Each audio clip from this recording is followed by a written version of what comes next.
చెల్లనీయ సతమై కలదుగ నీ సంకీర్తన తతి శ్రీ వెంకటేశ నా తపము ఫలించ గతి కలదుగా నీ కమలాదేవి కలియుగమికులైన కలదుగా నీ కరుణ జలజాక్ష హరి హరి సర్వేశ్వర సర్వేశ్వర సర్వేశ్వర సర్వేశ్వర సర్వేశ్వర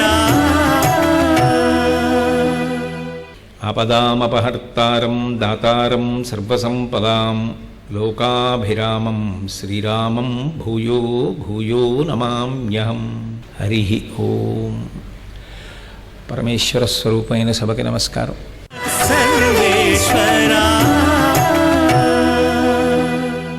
భగవద్భక్తి విషయంలో మాత్రం ఆర్తో జిజ్ఞాసురర్థార్థి జ్ఞానీచ భరతర్షభ, ఈ ప్రతిఫలం కావాలనుకున్నటువంటి వాళ్ళు నలుగురు కూడా భగవంతుణ్ణి ఆశ్రయిస్తారు. భక్తి యందు మీరు జాగ్రత్తగా పరిశీలిస్తే ఒక పెద్ద అనుమానం వస్తుంది.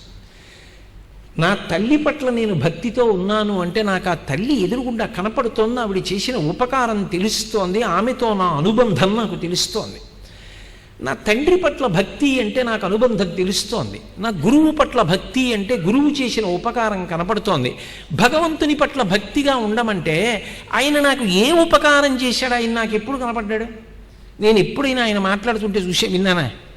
ఆయన్ని ఎప్పుడైనా చూశానా? నాకు తెలియదు కదా. తెలియనప్పుడు నాకు ఆయనతో ఎలా కుదురుతుంది ప్రేమ? ఏదో పరిచయం ఉంటే ప్రేమ కలుగుతుంది. అసలు పరిచయానికి ఆయన నేను సమన్వయమైంది ఇక్కడ. అందుకే భక్తి యందు ఒక గొప్ప విషయాన్ని ప్రతిపాదిస్తారు. ఒక యజమాని ఉన్నాడు అని ఎప్పుడు నమ్ముతారు? ఒక వస్తువుని బట్టి నమ్ముతారు. నేను ఇప్పుడు ఇక్కడ వేదిక మీద ప్రవచనం చేయడానికి వచ్చాను.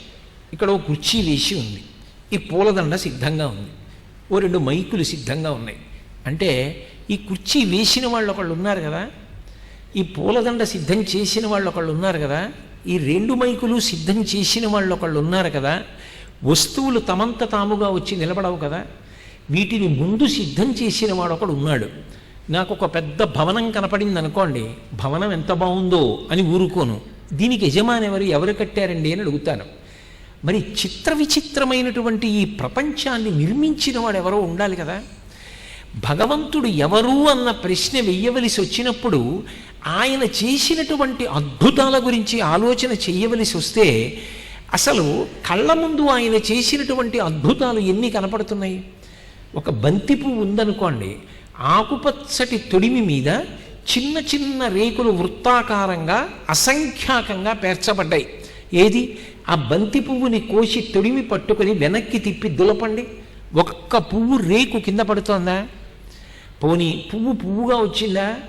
ఇంత చిన్న మొగ్గలోంచి క్రమవికసనంతో ఆ బంతి పువ్వు అంత గొప్పగా లోపల నుంచి సువాసనతో ఏర్పడింది. ఎవరు తయారు చేశారు ఆ బంతి పువ్వు?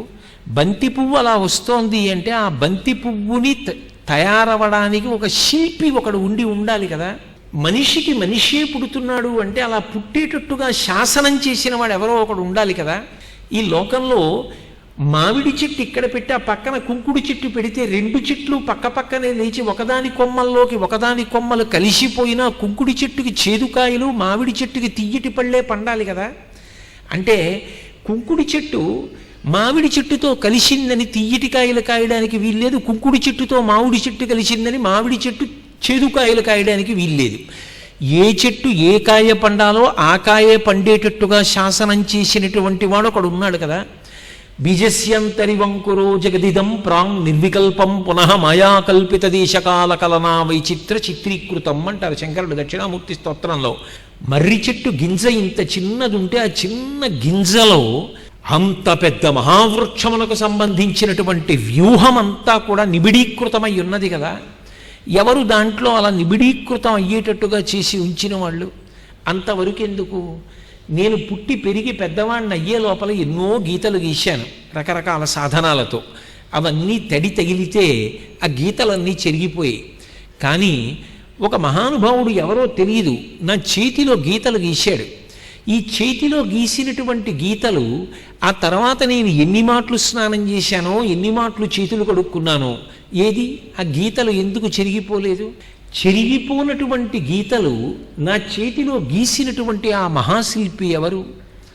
ఎవరో లేకుండా ఈ గీతలు ఇలా ఉండడం సాధ్యం కాదు కదా. మైకున్నప్పుడు మైకు పెట్టిన వారు ఉన్నారు అని ఊహించడం సత్యమైతే, ఇవన్నీ ఉన్నప్పుడు ఇవి చేస్తున్నవాడు కూడా ఒకడుండి ఉండాలి కదా.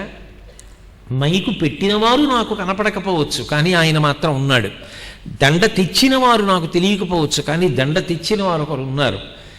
అలాగే ఇవి చేస్తున్నవాడు నీకు కనపడకపోవచ్చు, కనపడకుండా చేసేస్తే దొంగ అంటారు. గురి తిరిగిన దొంగ గూ గూ గూ వాడు గుడిలోనే దాగేనే గూ గూ గూ అన్నారు అన్నమాచార్యుల వారు. ఇవన్నీ చేస్తున్నవాడు ఎవరు? రాత్రి నేను నిద్రపోయినప్పుడు నాతో ఊపిరి తీయించిన వాడెవరు? నేను తిని పడుకుంటే రాత్రి ఇవన్నీ జీర్ణం చేసిన వాడెవరు? వాడిని చూడాలని పరిగెడితే వాడు పరిగెత్తి పరిగెత్తి పారిపోయి గుడిలోకి వెళ్ళాడు. వెనక తలుపు లేదు కాబట్టి అక్కడ ఉండిపోయాడు. ఇదిగో ఇక్కడ దొరికాడు ఆ దొంగ అన్నాడు అన్నమయ్య.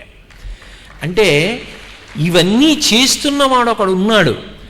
వాడు ఉన్నాడనేటటువంటిది ప్రత్యక్షంగా ముందు అనుభవంలో ఆయన మన కంటికి కనపడకపోయినా చేష్టితముల ద్వారా ప్రేమభావన పెంచుకుని అనుబంధమును ఏర్పరుచుకుని సమన్వయం అవడానికి భక్తి అని పేరు.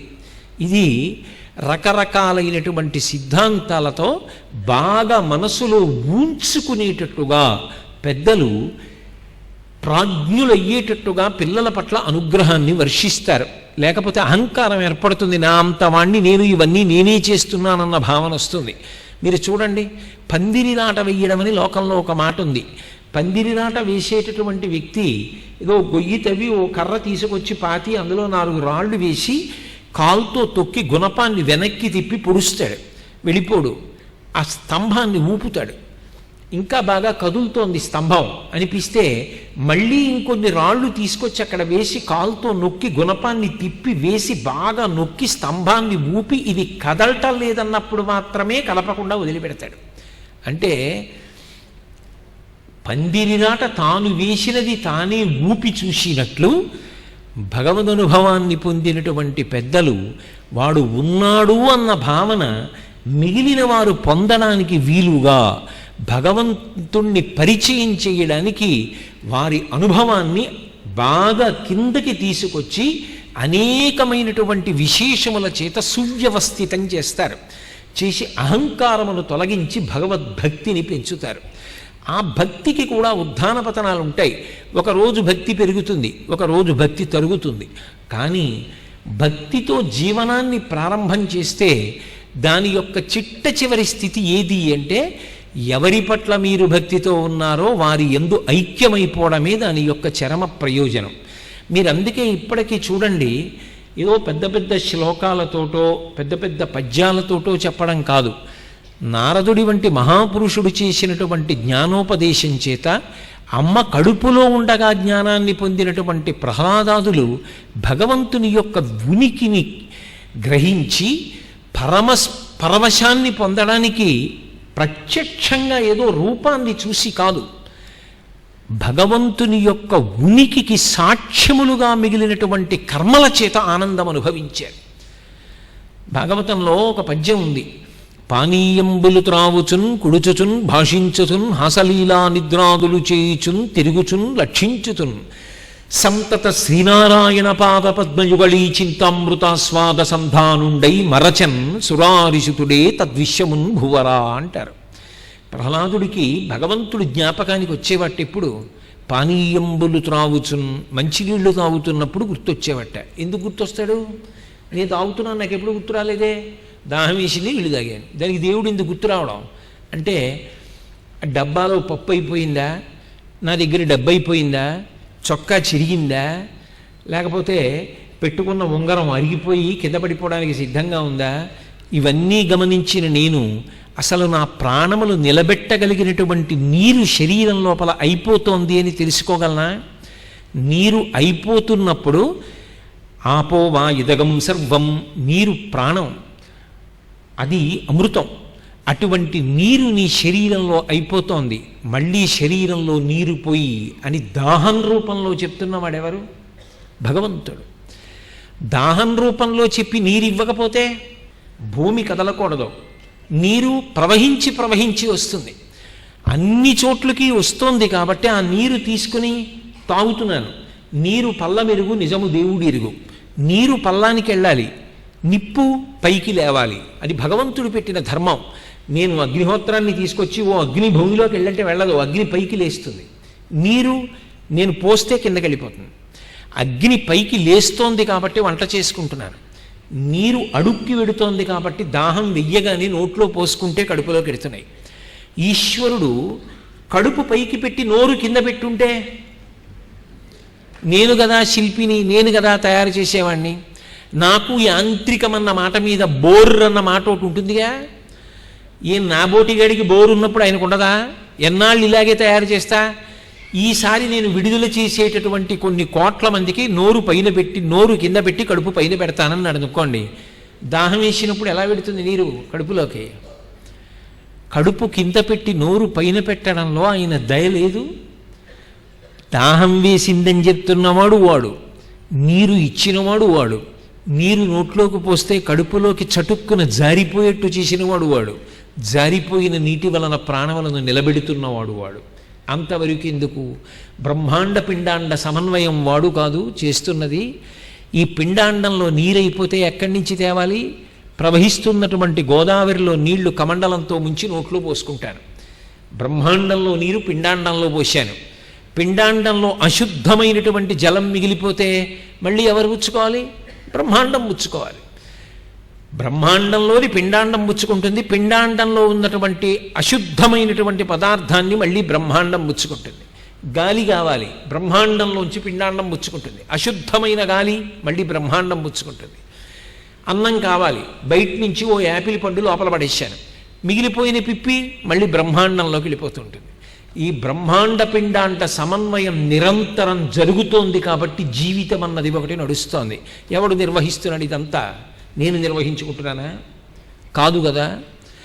ఆ నిర్వహిస్తున్నవాడు ఒకడు ఉన్నాడు. అందుకే ప్రహ్లాదుడికి నీరు తాగేటప్పుడు నీరు ఒకటే కనపడలేదు. నాలో నీరైపోయిందని దాహంగా చెప్పినవాడెవరు? ఈ నీరైన వాడెవరు?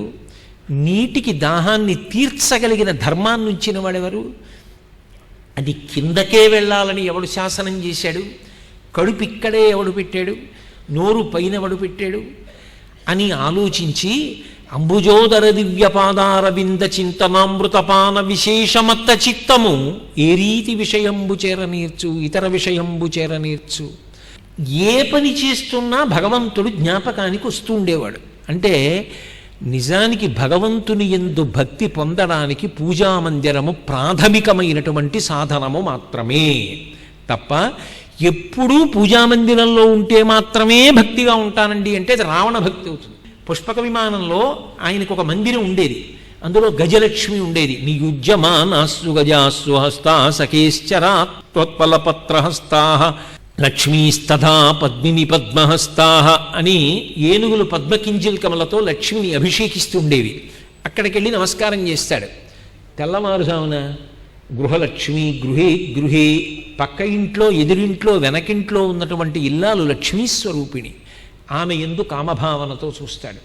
ఏం భక్తి? భక్తి భక్తి అన్న మాటకు అర్థం అది విస్తరించాలి, అంతటా భక్తి నెలకొనగలగాలి. ఒకటో తరగతిలో మొదలుపెట్టిన వాడు పెద్ద శాస్త్రవేత్త అయినట్టు పూజామందిరంలో ప్రారంభమైనటువంటి భక్తి యావత్ విశ్వము తనకి పూజామందిరం అయ్యేటట్టుగా పెరగగలగాలి. అలా పెరగగలిగితే భక్తి పరిణతిని పొందుతోంది అని గుర్తు. ఆ పరిణతి పొందుతున్నప్పుడు అనేకమైనటువంటి ఆశ్చర్యకరమైన విశేషములు లభిస్తాయి. అది పోతన గారి యొక్క హృదయం భాగవతంలో. పానీయంబులు త్రావుచున్ కుడుచుచున్, తింటున్నప్పుడు గుర్తొచ్చాడు. లోపల పదార్థం అయిపోయిందని చెప్పిన వాడెవరు? బయట బియ్యం ఇచ్చిన వాడెవరు? దానికి ధాన్యానికి అమృతత్వం ఇచ్చి ఇన్ని ధాన్యం పట్టుకెళ్ళి భూమిలో వేస్తే అందులోంచి వరికంకులు పుట్టి మళ్ళీ కంకుకి ఇన్ని ధాన్యం చొప్పున ఇంత ధాన్యం వచ్చి ఆ ధాన్యానికి పొల్లు తీసి గింజలు తెచ్చి నీళ్లలో వేసి అగ్ని మీద పెడితే అగ్ని పైకి లేచి ఉడికితే ప్రతి గింజ మెత్తగా అయ్యేట్టు చేసిన వాడెవరు? ఇంత కఠినమైన దంతపంక్తి మధ్య రసాంకురములతో కూడుకున్న అతి మృదువైన నాలుకను ఉంచిన వాడెవరు? ఆ నాలుక అన్నాన్ని పళ్ళ మధ్యకి తోస్తున్నప్పుడు పళ్ళ కింద పడకుండా చూస్తున్నవాడెవరు? అన్నం తింటున్నప్పుడు నవ్వులుతున్నప్పుడు దవడలలోంచి లాలాజనం ఊరేటట్టుగా చేసి అందులో మ్యూకస్ స్టైలిన్ అనబడేటటువంటి 2 పదార్థములను సృజించి సూక్ష్మాంగజీవులను సంహరించి అది జిగురుతో తేలికగా కంఠంలోంచి కడుపులోకి జారిపోయేటట్టుగా చేసిన వాడెవరు?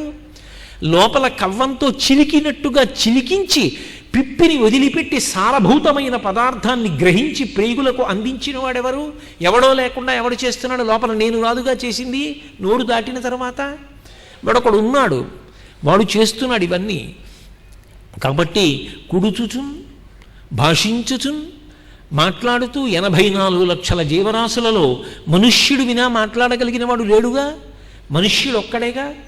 నాకు ఒక ఆలోచన నా బుద్ధి యందు రాగానే ఎక్కడో మూలాధార చక్రమునందు ప్రారంభమైనటువంటి వాయువు పైకెక్కి సహస్రార చక్రమును దాటిపోవడానికి ప్రయత్నిస్తే అలా వెళ్ళకూడదని సహస్రారం వెనక్కి తోసేస్తే నోటిలోకి వచ్చి నిలబడినటువంటి వాయువుని నా నాలుక నర్తించి వెళ్ళి నొక్కినప్పుడు ఆ వాయువు సొట్టలబడి అక్షరములై, అక్షరములు పదములై, పదములు వాక్యములై నా నోటిలోంచి పైకొస్తూ నా బుద్ధి యందు ప్రకాశించిన భావాన్ని శబ్దస్వరూపంగా పట్టుకుని పైకొస్తే మీ చెవులలోకి ప్రవేశించి నేను అనుకున్న భావం మీకు అర్థమయ్యేటట్టు చేస్తున్నవాడెవరు? ఎవడు మాట్లాడిస్తున్నాడు? ఎవడు ఈ స్వరపేటికని ఇక్కడ ఉంచి దాన్ని అలా కాపు కాసి ఏం మాట్లాడుతున్నా సరే సహకరించి అనుగ్రహిస్తున్నాడు?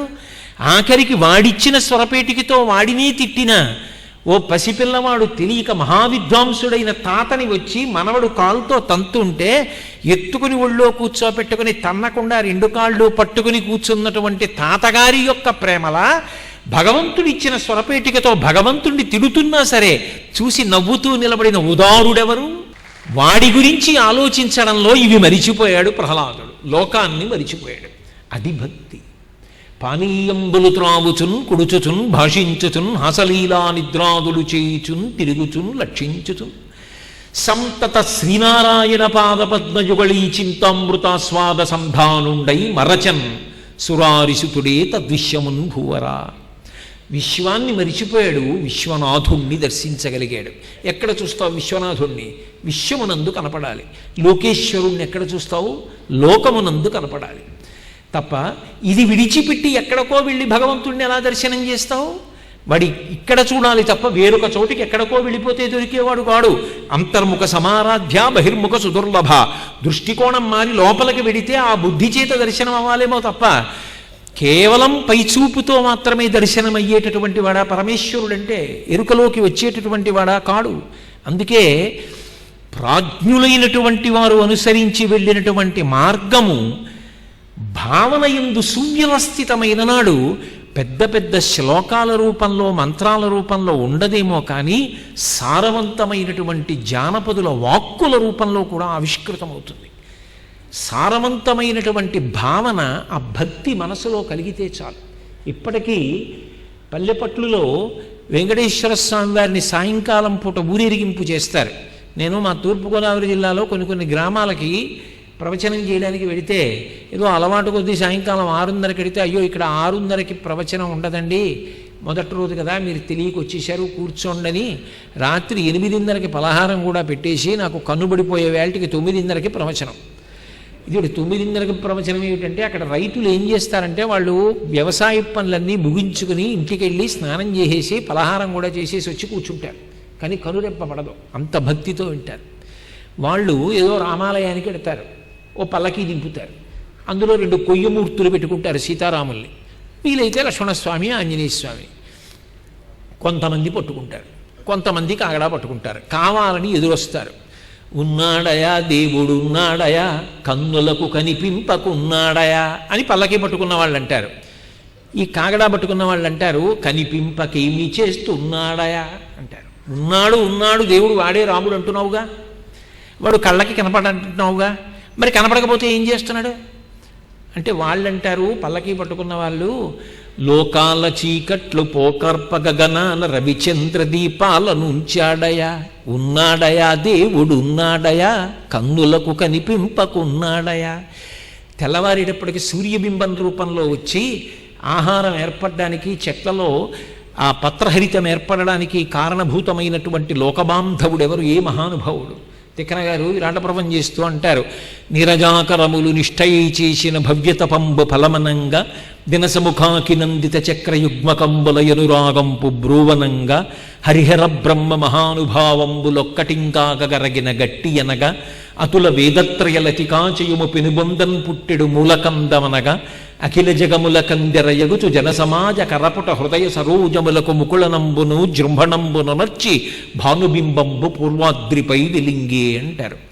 తెల్లవారేటప్పటికి తూర్పు దిక్కున వెలుగుతున్నటువంటి ఆ సూర్యబింబం చీకట్లను చీల్చి ఎన్ని కాంతులను ఇస్తోంది. ఎవరు వెలిగించాడు ఆ దీపాన్ని?